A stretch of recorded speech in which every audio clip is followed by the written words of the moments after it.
Hello friends, मैं Reena welcome करती हूँ आपके अपने चैनल भूषण्स गार्डन में। तो फ्रेंड देखिए, गर्मियों का समय चल रहा है और आपको हाइब्रिड गुड़हल पे थोड़ा सा खास ध्यान देना पड़ेगा, क्योंकि हाइब्रिड गुड़हल के प्लांट ऐसे होते हैं जिनको बहुत कम सनलाइट की ज़रूरत होती है। मतलब गर्मियों की जो हार्श वाली सनलाइट होती है ना, उसकी बहुत कम रिक्वायरमेंट होती है, तो आप इसे थोड़ा शेमी शेड में रखें।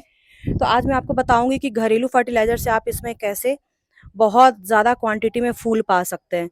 तो ये अभी आपको दिख रहा होगा, इसमें अभी बहुत सी बर्ड बनी हुई हैं, बहुत सी कलियां हैं, लेकिन अभी इसमें फ्लावर की संख्या नहीं है। मतलब बर्ड है, और कुछ इसकी आपको ये भी दिख रही होगी पत्तियां, कुछ इसकी लाइट ग्रीन कलर की हो गई। तो ये सारे प्रॉब्लम्स क्यों आते हैं, इसका क्या समाधान है, ये आज मैं आपके सामने डिस्कस करूंगी।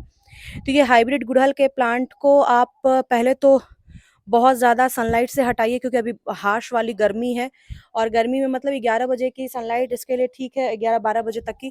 उसके बाद आप इसे सेमी शेड में रख सकते हैं, या फिर आप इसे ग्रीन नेट दे सकते हैं, या फिर किसी पेड़ की छांव के नीचे रख सकते हैं। तो इस तरीके से अगर आप अपने प्लांट को थोड़ा-सा धूप से बचाएँगे, तो पहली बात कि वो परफॉर्मेंस बहुत अच्छी देगा। और दूसरा, इसमें आपको टाइम टू टाइम, क्योंकि ये गुड़हल हो गया, मोगरा हो गया, ये आपका हेवी फीडर प्लांट है, तो इसमें टाइम टू टाइम आपको फर्टिलाइज़र ऐड करते रहना है। तो टाइम टू टाइम का मतलब ये नहीं होता है कि हर एक 10 दिन में आप कर लो। वर्मी कंपोस्ट जैसे अगर आप देते हो, या फिर गोबर की खाद देते हो, या फिर लीफ कंपोस्ट देते हो, तो इसकी आपको लिक्विड हो गई या फिर आपका पाउडर फॉर्म में हुआ है, ये दोनों को आपको महीने में 1 बार यूज़ करना है। और हर 10-15 दिन के अंतराल में आप लिक्विड फर्टिलाइज़र, जैसे कि आपका बनाना पील फर्टिलाइज़र हो गया, या फिर आप ये वर्मी कंपोस्ट का टी कंपोस्ट बना लो, तो आप ये सब अभी आप यूज़ कर सकते हो, क्योंकि गर्मियों में जितना आप लिक्विड फर्टिलाइज़र दोगे, उतनी अच्छी प्लांट अभी ग्रोथ करेगा। तो मैं आपको दिखाती हूँ कि आज मैं इसमें क्या देने वाली हूँ। तो मैंने थोड़ा-सा बनाना पील फर्टिलाइज़र बनाया है, और बनाना पील फर्टिलाइज़र कैसा होता है, ये आज मैं आपको दिखाती हूँ। और बहुत से फ्रेंड बोलते हैं कि इसको ऐसे यूज़ करने से फंगस लग जाती है, बट आप अगर अच्छी तरीके से उसे यूज़ करोगे, तो उससे फंगस की कोई समस्या नहीं आती है। तो ये देखिए, ये मैं 4 बनाना इसको 3 दिन पहले मैं पानी में सोक करने के लिए छोड़ दी थी, और बीच-बीच में हिलाती रहती थी, ताकि इसमें थोड़ा-सा भी कोई फंगस का अटैक ना हो। तो इस बनाना के छिलके को मैं वैसे तो अभी हटा देती हूँ, और उसके बाद मैं आपको दिखाती हूँ कि आपको इसमें कितना क्वांटिटी में पानी ऐड करना है। क्योंकि ऐसे अगर आप इसको ऐड करके दोगे ना, मतलब बिना पानी ऐड किए दोगे ना, तो थोड़ा-सा ये आपके प्लांट के लिए नुकसान दे सकता है। तो इसके साथ-साथ आपको मैं दिखाती हूँ कि मैंने एक बकेट में थोड़ा-सा पानी भी रखा है, ये आपको दिख रहा होगा। तो ये एक बकेट में थोड़ा-सा पानी है, तो ये जितना पानी है ना, उतने अमाउंट में मुझे बनाना पील फर्टिलाइज़र डालना है। तो ये दोनों को मैं इक्वल अमाउंट क्वांटिटी में डालूँगी, और ये मैं 2 प्लांट के हिसाब से बता रही हूँ आपको। तो ये देखिए, उतना ही था। वो उतना होने के बाद मैं इसमें थोड़ा-सा एनपीके का रेशियो डालूँगी। ये आपका बैलेंस्ड एनपीके है, और ये बैलेंस्ड, सॉरी मैंने इसे कैनिस्टर में रखा है। तो ये बैलेंस्ड एनपीके है, इसका आपको 2 ग्राम पर लीटर डालना है। तो 2 ग्राम पर लीटर के हिसाब से आप डालोगे, तो अभी ये देखिए, उसमें 4 लीटर के अप्रॉक्स में पानी है, तो इसमें आपको कितना अमाउंट डालना है, ये मैं आज आपको दिखाती हूँ। तो पहली बात कि ये देखिए, रासायनिक है, तो केमिकल फर्टिलाइज़र है, तो आपको थोड़ा-सा इसका उपयोग मंथ में आप 2 बार तो इसका उपयोग आराम से कर सकते हो। लेकिन थोड़ा-सा कम अमाउंट में अगर आप इसका यूज़ करोगे ना, तो वो काफ़ी अच्छा रहेगा। वो इसलिए क्योंकि देखिए, अभी गर्मी का समय है, तो आप ऑर्गेनिक के साथ-साथ अगर केमिकल फर्टिलाइज़र देते हो, तो वो प्लांट के लिए बहुत अच्छा न्यूट्रिशन का काम करता है। तो ये 4 लीटर पानी में मैं इसका 4 ग्राम या 5 ग्राम ली हूँ, और उसको मैं इसमें मिला दूँगी, और इसके साथ मैं इस प्लांट को अच्छे से मिक्स करने के बाद मैं इस प्लांट को दे दूँगी। तो ये दो जो मेरा दोनों गुड़हल का प्लांट है, ये दोनों हाइब्रिड प्लांट है। तो हाइब्रिड वाले को हो गया, या फिर देसी वाले, आप किसी भी प्लांट में इसका यूज़ कर सकते हो, और ये आप मोगरा के भी प्लांट में यूज़ कर सकते हो। तो आपको ऐसे अगर इस तरीके से आप इस्तेमाल करोगे, तो मैं आपको इसके 15 से 20 दिन का रिज़ल्ट दिखाऊँगी कि इसके यूज़ से 15 से 20 दिन में आपको क्या रिज़ल्ट देखने को मिला है। तो ये देखिए, ये मैं एक डब्बा ले ली हूँ, ये आपका 500 ml ग्राम का डब्बा है। तो इससे मैं एक-एक डब्बा इस दोनों प्लांट में डालूँगी, और इसको आप हमेशा 15 या 20 दिन के अंतर में यूज़ कर सकते हैं। 15 से 20 दिन के अंतर में अगर आप इसको यूज़ करेंगे, तो प्लांट आपका टाइम टू टाइम ग्रोथ भी करता रहेगा, और अच्छी कलियाँ भी प्रोड्यूस करेगा। और अगर कलियाँ अच्छी प्रोड्यूस करेगा, तो ऑब्वियस सी बातें हैं कि फूल भी अच्छे बनेंगे। तो चलिए मैं आपको दिखाती हूँ कि इसका रिज़ल्ट मुझे कैसा देखने को मिला। गुड़हल के प्लांट में मीलीबग का बहुत ज़्यादा अटैक रहता है, तो आप इस तरीके से ये देखिए, इफ़को ब्रांड का है, ये डॉक्टर नीम के नाम से आपको ईज़िली सीड शॉप पे मिल जाएगा या फिर किसी भी एग्रीकल्चर शॉप पे। तो ये आपका बना बनाया फॉर्म आता है। उसके अलावा आप इसमें थोड़ा-सा अगर नीम ऑयल भी 2-3 ड्रॉप मिलाकर अगर आप उसे 1 चम्मच सोप में और 1 लीटर पानी में 2-3 ड्रॉप अगर नीम ऑयल भी डालकर आप इसका स्प्रे करते हो रेगुलर बेसिस पे, तो आपको मीलीबग से छुटकारा मिल जाएगा और एफिड्स वगैरह का भी अटैक इसमें बहुत कम होगा। तो इस तरीके से आप इसका स्प्रे हमेशा 10 दिन पे किया करें, क्योंकि जितना अच्छे से आप इसका स्प्रे करेंगे उतनी अच्छी से ये रोग मुक्त रहेगा।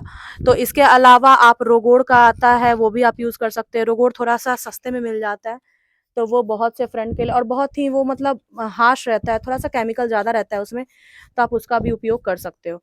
और इसको आप हमेशा 10 दिन के अंतर में दीजिए और फिर प्लांट में आप देखेंगे कि जितने भी आपको मिलीबग से रिलेटेड या फिर एफिड्स वगैरह से रिलेटेड समस्या थी, वो सारी खत्म हो गई। तो फ्रेंड ये देखिए, ये आफ्टर 20 डेज़ बाद का रिज़ल्ट है और 20 डेज़ के अंतर में ही आपको कितनी सारी इसमें बर्ड भी दिख रही होंगी और कलियाँ भी बनी हुई हैं और बहुत से फ्लावर भी इसमें खिल गए हैं। तो इस तरीके से अगर आप भी अपने प्लांट में मतलब घरेलू है या आप बिल्कुल देखिए गर्मियों में वैसे भी आप फ्रूट्स वगैरह कुछ ज़्यादा ही खाते हैं या फिर आप इसमें बनाना पील फर्टिलाइज़र के साथ-साथ अनियन पील फर्टिलाइज़र हो गया या फिर आपका ये प्याज के छिलके का फर्टिलाइज़र हो गया। तो ये सब अभी आप टाइम टू टाइम अपने हर एक प्लांट पे देते रहिए ताकि प्लांट को न्यूट्रिशन की कमी ना हो, क्योंकि देखिए गर्मी के कारण वैसे भी प्लांट थोड़े से स्ट्रेस में रहते हैं, तो आप अगर अच्छी न्यूट्रिशन अगर आप उसको दोगे ना, ये देखिए आपको छोटे-छोटे मीली-बग दिख रहे होंगे। तो ये मीली-बग को मैं वैसे ही रिमूव कर देती हूँ, ये हमेशा कलियों में लग जाते हैं और कलियों में लगने के साथ-साथ ये कलियों का पूरा रस चूस लेते हैं। तो इस तरीके से आप अपने प्लांट में इसको यूज़ कीजिए, तो आपको हमेशा से इसका थोड़ा तो कम प्रभाव देखने को मिलेगा। और या फिर आप राख का भी इसमें यूज़ कर सकते हैं। तो देखिए आज ये हाइब्रिड गुड़हल में कितनी सारी कलियाँ खिली हुई हैं। तो मैं अपने प्लांट की इसी तरीके से देखभाल करती हूँ और बस इतना ही करने के बाद मुझे रिज़ल्ट बहुत अच्छा देखने को मिलता है। तो इसके साथ-साथ आप या फिर इसमें बायो 20 का भी इस्तेमाल कर सकते हैं या फिर आप इस तरीके से ह्यूमिक एसिड हो गया उसका भी यूज़ कर सकते हैं या फिर आप ऑर्गेनिक में अगर जाना चाहते हैं तो ऑर्गेनिक में आपको सीवीड एक्सट्रैक्ट का लिक्विड मिल जाएगा या फिर उसका ग्रैन्युअल्स भी मिल जाता है। तो ग्रैन्युअल्स फॉर्म में अगर आप देते हो तो वो थोड़ा-सा स्लो रिलीज़ होता है। तो वो धीरे-धीरे प्लांट को मिलता है लेकिन प्लांट के न्यूट्रिशन को वो पूरा कर देता है। तो फ्रेंड बहुत ज़्यादा आपको फर्टिलाइज़र यूज़ करने का भी ज़रूरत नहीं है। देखिए अभी फ्लावरिंग का समय है, इसका हो गया या फिर देसी गुड़हल का हो गया। तो ये सारे में अभी फ्लावरिंग बहुत अच्छे से होगी। तो थोड़ा-सा न्यूट्रिशन इनको ज़्यादा चाहिए होता है और 1 साल के अंदर में आप इसको थोड़ा-सा रिपोर्ट कर दिया करें, क्योंकि छोटे गमले मतलब समझिए अगर 10-12 इंच के गमले में लगा हुआ है तो साल में एक बार तो रिपोर्टिंग उसको चाहिए ही चाहिए, क्योंकि प्लांट बहुत जल्दी ये रूट बाउंड हो जाता है। तो इस तरीके की समस्या अगर आपके प्लांट में आती है तो आप अपने प्लांट को ये सब देकर थोड़ा-सा न्यूट्रिशन अगर आप उसको अच्छा देंगे तो प्लांट भी आपका अच्छा से ग्रोथ करेगा।